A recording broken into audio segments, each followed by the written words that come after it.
La sandía fundamentalmente es un alimento hidratante y por eso se convierte en un alimento tan interesante en los meses de verano y especialmente en las personas mayores. Hoy conoceremos las propiedades nutritivas de la sandía, asistiremos a una operación de urología robótica y aprenderemos a tratar los celos entre hermanos. Además hablaremos de una enfermedad que nos da la sensación en la que estamos orinándonos constantemente. Se trata de la infección de orina. Todo ello en Medicina Televisión. Comenzamos.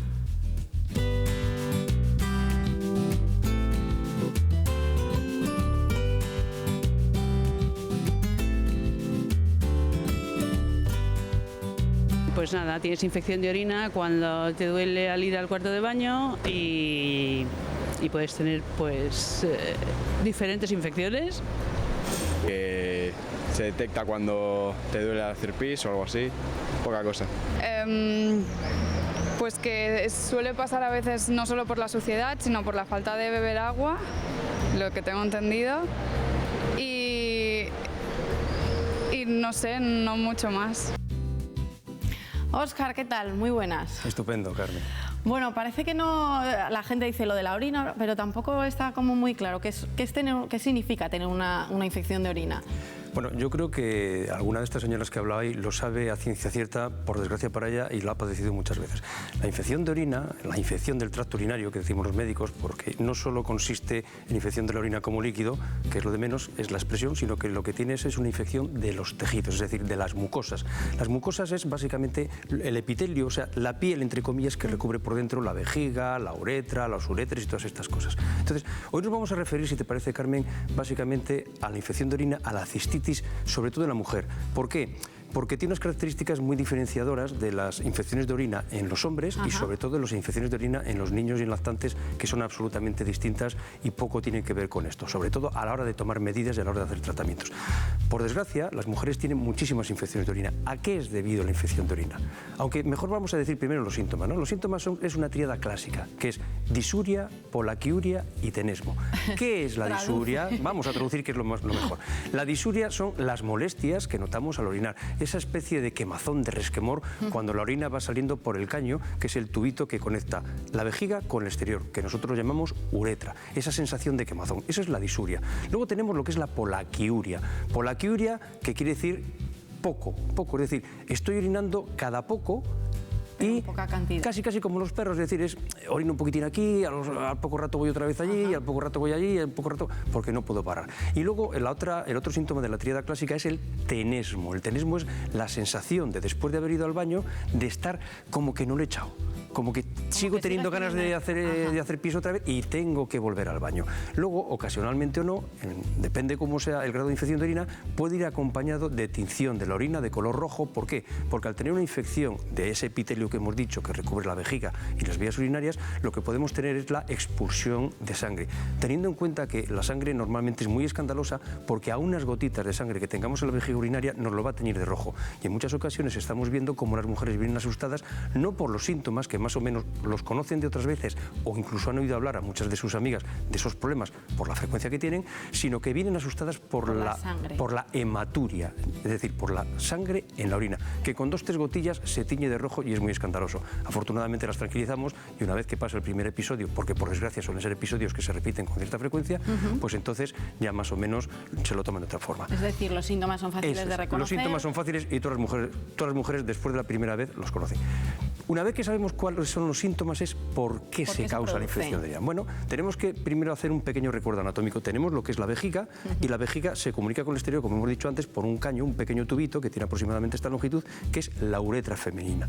La uretra femenina que va a dar, donde todos sabemos, a la vulva, cerca del ano. Y entonces, ¿qué ocurre? Digamos que hay muchos gérmenes, tanto de la piel como incluso del ano, luego diremos por qué, que en ese pequeño trayecto que hay ascienden entre micción y micción, es decir, entre 2 orinas que echamos, ascienden, contaminan la orina, el globo que es la vejiga, y ahí es donde vienen los síntomas.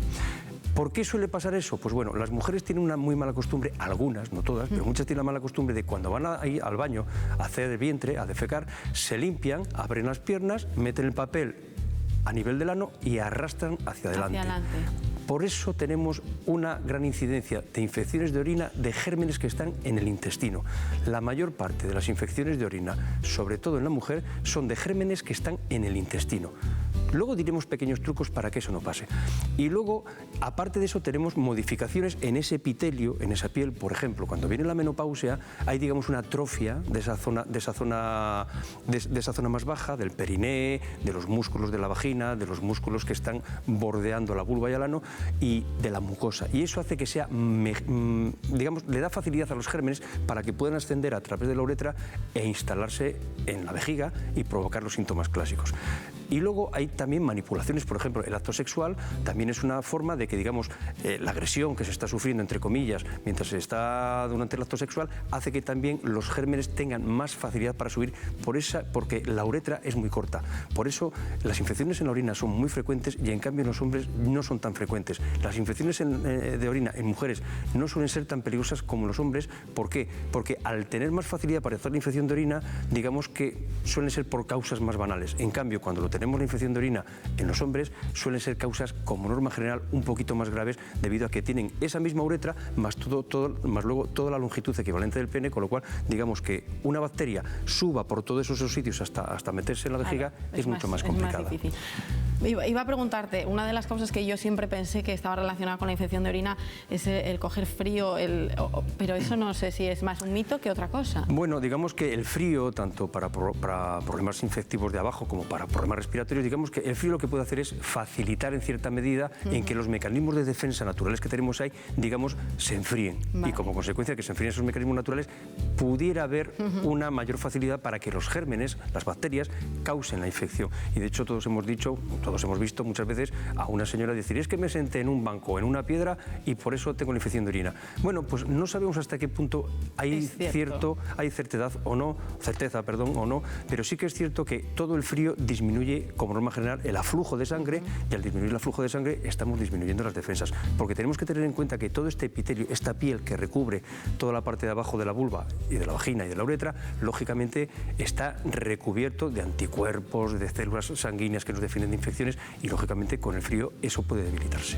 Bueno, habíamos comentado que el diagnóstico en este caso es sencillo, ¿no? Porque los síntomas son muy claros. Eso es, en una mujer normal y corriente que no tiene ningún factor de riesgo y que además no va acompañado de fiebre, que eso ya estaríamos hablando de una pielonefritis. Pielonefritis, digamos que sería una infección de orina complicada donde ya la infección asciende hacia la parte del riñón y ya estamos hablando de otro tipo de infecciones, que también se pueden tratar en casa, pero que ya revisten una mayor gravedad.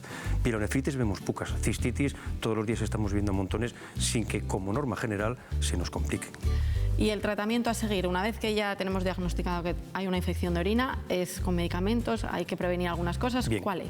El tratamiento a seguir, digamos que los 3 síntomas clásicos con la adicción de sangre o no, si lo tenemos claro, no hace falta hacer ninguna otra prueba diagnóstica. Hay veces que cuando solo hay 2 síntomas es necesario hacer o una prueba con una tira, que algunas de ustedes la habrán visto, o hay veces que hay que hacer un urocultivo, es decir, coger una pequeña muestra de orina y meterla en una estufa a 37-38 grados para ver qué germen es el que crece ahí y qué sensibilidad tiene a los distintos tipos de antibióticos para luego, digamos, tomarlo y solventar la infección de orina. Pero el diagnóstico, como norma general, muchas veces, si vienen con la tríada clásica, nunca, como norma general, hacemos más. Y luego, ¿qué es lo que hay que hacer? Bueno, pues una vez que ya tenemos la certeza de que esta mujer tiene una infección de orina, lo que hacemos es dar un antibiótico. Hay veces que simplemente una dosis de antibiótico, 1 día, 2 días o incluso 3 días. Normalmente, entre 1 y 3 días suele ser el tratamiento completo. Y si no hay factores de riesgo ni complicaciones y los síntomas se han solucionado, es decir, se me ha quitado la disuria, la polaquiuria y el tenesmo, es decir, las molestias, la orina con mucha frecuencia y la sensación de no haber orinado y tener que volver, como norma general no suele ser necesario hacer ningún otro tipo de prueba. Sí que es cierto que hay veces que tenemos infecciones repetitivas, recurrentes, es decir, que tenemos 2, 3, 4, 5, 6, 7, 10 al año. Entonces, en ese tipo de personas sí que tenemos que hacer algún estudio, a veces un poquitín más complicado, sobre todo más cultivos, porque a veces, por ejemplo, tenemos que andar con mujeres dándolas una dosis única de un antibiótico a la semana. o una dosis única de un antibiótico día sí, día no, o todos los días, dependiendo del número de infecciones. Incluso hay veces que dentro del tratamiento tenemos que hacer vacunas frente a ciertos gérmenes del intestino. Hacemos la vacuna para intentar aumentar la inmunidad de nuestro sistema y que haga que esa bacteria que nos está causando los síntomas la podamos quitar de encima. Y luego hay pequeños truquillos de los que quizás luego hablaremos, como por ejemplo el limpiarse el ano cuando uno va al baño a defecar, el limpiárselo siempre por el lateral y hacia atrás. O por ejemplo, aquellas mujeres que tienen infecciones de orina recurrentes con la actividad sexual, pues es muy bueno, por ejemplo, orinar antes y después del acto sexual. ¿Por qué? Porque la bacteria que está subiendo por esa uretra, si de repente orinamos y la echamos para abajo, pues ya tiene otra vez que recorrer lo mismo para intentar hacer la infección de orina. Muy bien, Óscar. Pues si te parece, vamos ahora con las preguntas de la calle a ver qué dudas tienen.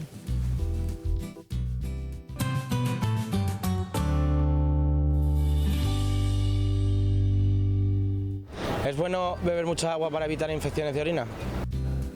Bueno, es un consejo primordial, es un consejo primordial. De hecho, antiguamente, hace cientos de años, cuando no teníamos antibióticos, digamos que cuando una persona tenía una infección de orina, prácticamente el único remedio que tenía era tomar y tomar agua y agua y agua. ¿Por qué? Porque cuanto más agua tomo, más orino. Cuanto más orino, hago un efecto de arrastre sobre los gérmenes que puede haber tanto en la vejiga una vez que tengo una infección, como de aquellos gérmenes que están ascendiendo por la uretra y que todavía no han llegado y no me han provocado la infección.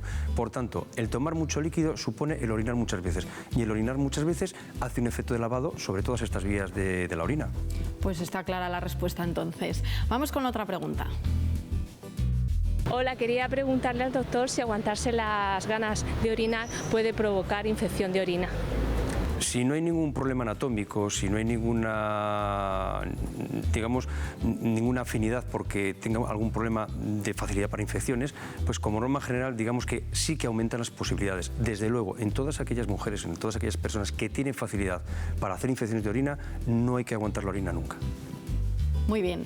Seguimos con más preguntas. ¿Por qué las mujeres embarazadas tienen infecciones de orina? Las mujeres embarazadas tienen más infecciones de orina porque, lógicamente, hay un trastorno, bueno, trastorno no, hay una modificación hormonal que modifica todo el epitelio, es decir, esa piel que recubre toda la zona de abajo, y desde luego hay un efecto de presión, es decir, el niño, según va creciendo, digamos que modifica el normal funcionamiento y la colocación de las estructuras como la vejiga, la uretra, y eso genera ciertas anomalías. Y luego, además, las hormonas también están modificando permanentemente tanto el epitelio como las defensas que tenemos alrededor de ello. Y además, lo que es muy frecuente en las embarazadas, aparte de que tienen alguna que otra infección de orina, que no son muy llamativas, es lo que nosotros llamamos bacteriuria asintomática. La bacteriuria asintomática consiste en que yo hago una muestra de orina a una persona que no tiene ningún síntoma y de repente veo que hay más bacterias de las que tiene que haber, es decir, que existe la posibilidad de que haya una infección. Es en una persona, en una mujer que no esté embarazada, ni lo hacemos ni le haríamos caso, salvo que tenga algún factor de riesgo, pero en una embarazada sí. ¿Por qué? Porque puede dar problemas con el normal desarrollo del feto y desde luego puede dar problemas con el parto. Por tanto, a todas las embarazadas siempre se las hace cultivo de orina y si tiene esa bacteriuria asintomática, es decir, que ella no nota nada, pero sí que hay gérmenes, les ponemos tratamientos para impedir problemas durante el embarazo y en el parto. Muy bien, vamos con más preguntas. ¿Mantener relaciones sexuales puede ocasionar infecciones de orina? En los hombres es más complicado, puede ocasionar infecciones de transmisión sexual, que lo hablaremos otro día. Las infecciones de orina, básicamente por la actividad sexual, sobre todo suele ser en ciertas mujeres que tienen facilidad para ello. Por eso es recomendable, lo primero, cuando se va a mantener una relación sexual, lavar bien lavaditas las zonas tanto de la vulva como de la periferia del ano. Y una vez que hemos hecho eso, sí que es conveniente orinar antes de la relación sexual y desde luego después de la relación sexual para hacer ese efecto de lavado de las vías excretoras de la orina. Perfecto, vamos ya con la última pregunta. ¿Qué cuidados tengo que tener para evitar infecciones? Bueno, los cuidados que tenemos que tener para evitar las infecciones, sobre todo las mujeres, que son las que más la tienen, poco más o menos que ya hemos dicho algunos, ¿no? Lo primero, tener una higiene normal y corriente de la parte de abajo. Es decir, no se trata de meter ni jabones agresivos ni de lavarse muchas veces. Claro. Es lavarse y punto. Y además no tiene uno que lavarse con jabones agresivos, puesto que nosotros, todos los humanos, tenemos gérmenes dentro de nuestra piel que nos protegen de otros gérmenes que nos van a dar problemas. Es decir, lo que llamamos la flora bacteriana. En toda nuestra piel, intestino, etcétera, etcétera, tenemos gérmenes que tienen un equilibrio entre ellos y que no nos dan ningún problema. Por tanto, el excesivo lavado es malo y la falta de lavado, por supuesto que también es malo. Luego, otro pequeño consejo es, cuando usted vaya al baño, siempre intente meter la mano por el lateral, es decir, entre la vulva y el ano, y siempre limpiar con el papel hacia atrás. no esa costumbre que tienen muchas mujeres, que es abren las piernas y van con el papel hacia adelante y arrastrando los gérmenes. Y luego, por supuestísimo que es muy sano y muy bueno para todas estas cosas, evitarlas, el tomar mucha cantidad de líquidos. Por lo que hemos dicho antes, cuanto más tomamos líquido, más orinamos y menos posibilidades tenemos de tener infecciones de orina.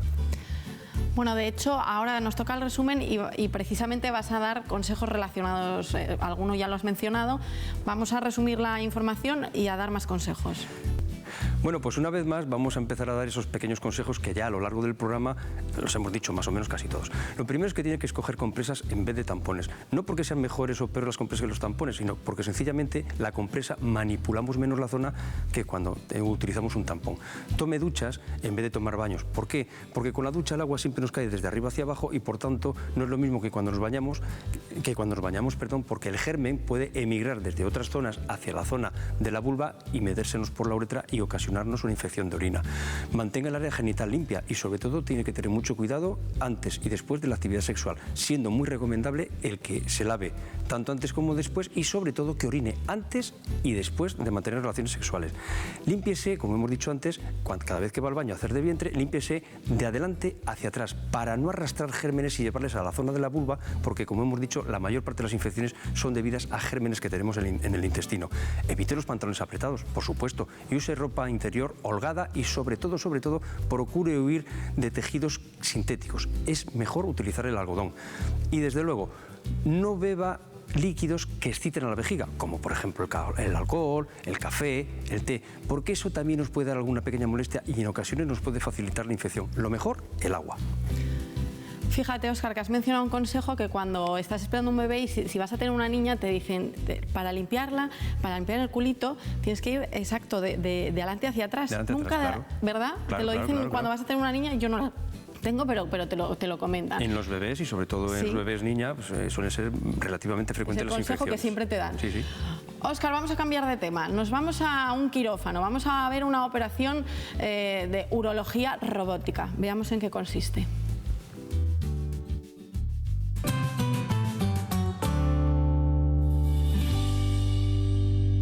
La urología robótica es, respecto a la laparoscopia, un paso adelante, es decir, es una mejora. Es cirugía laparoscópica, pero asistida por robot.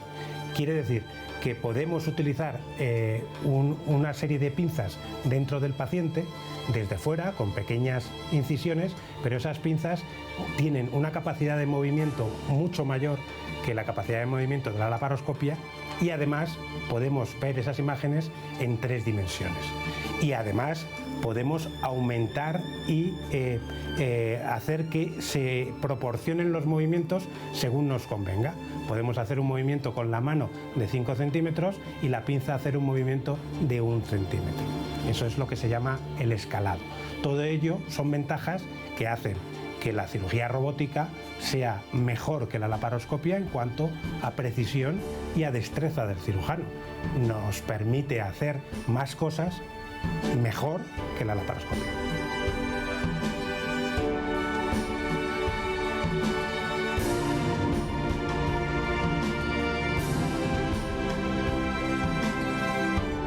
Tenemos el carro de los brazos, que esos brazos, cada uno de ellos lleva un instrumento que está introducido por pequeños orificios en el paciente. Son 4 brazos, uno de ellos lleva la cámara y los otros 3 brazos son los instrumentos que controla el cirujano, de tal forma que uno de ellos lo embraga, lo puede dejar fijo y alterna con el otro. Siempre, lógicamente, utiliza 2 brazos simultáneamente. Entonces, el carro de los brazos está sobre el paciente con esos plásticos que se ven tan espectaculares, es la esterilización para que pueda contactar con el paciente. En la parte de atrás está la consola desde la que se controla el movimiento de cada uno de esos brazos, que lo controla el cirujano, y lavado y manejando y tocando al paciente, es decir, estéril, está el ayudante y la instrumentista. A la cabeza del paciente veréis los instrumentos anestésicos y aquí el tercer aparato del robot, que es el monitor y varios de los instrumentos que controlan la insuflación y la manipulación de la imagen. Lógicamente el ayudante necesita mirar ese monitor de este aparato, de este tercer aparato, y el cirujano lo ve desde la consola, manejando los instrumentos. Pues viendo eso, a mí como que me parece mucho más, pero claro, es que estamos hablando de un aparato tan grande que me parece como más difícil, pero igual es más sencillo así. Da Vinci, es el famoso Da Vinci, es un robot que lo que da básicamente es precisión, pero no nos olvidemos, la máquina real y el que nos salva la vida no es, no es el Da Vinci, es el cirujano que la maneja. Bueno, eso segurísimo. Vamos a hablar ahora de una fruta típica del verano, de la sandía. Vamos a conocer sus propiedades nutritivas a través de nuestra especialista.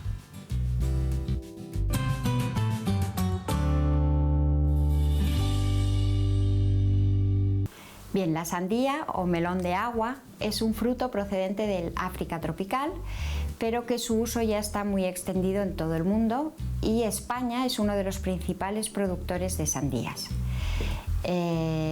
La sandía se consume fundamentalmente en verano debido a que su floración se produce a finales de primavera y por tanto todo su sabor y su aroma se concentra precisamente en los meses de verano y a principios de otoño. El principal componente que tiene la sandía es el agua. De hecho, es la fruta de todas las frutas la que más cantidad de agua contiene. Más del 95% de la sandía es agua y por tanto el valor calórico de la sandía es muy bajito, ¿vale? No llega a 20 kilocalorías por cada 100 gramos de sandía. Además es una fuente importante de minerales, especialmente potasio y magnesio, que son fundamentales, por ejemplo, para el sistema nervioso, para el sistema muscular y también para mantener el equilibrio de nuestro agua corporal. La sandía fundamentalmente es un alimento hidratante y por eso se convierte en un alimento tan interesante en los meses de verano y especialmente en las personas mayores.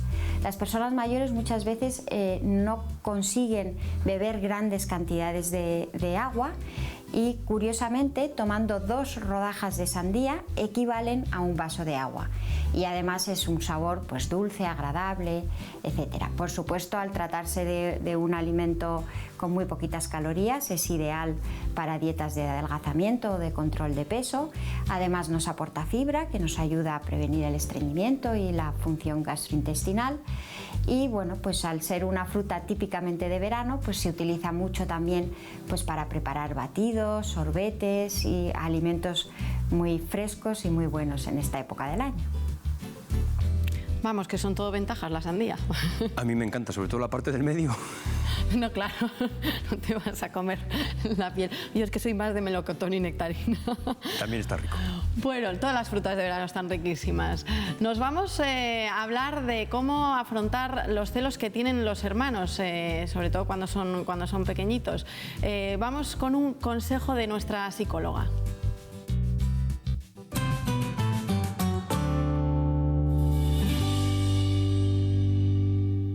Pues ha llegado un nuevo hermanito a casa y me diréis, pero si mi hijo no tiene celos, o bien es que tiene unos celos terribles.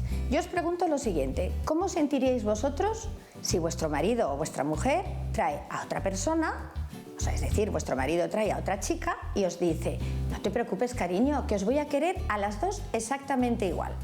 Bueno, pues así es como se siente vuestro hijo.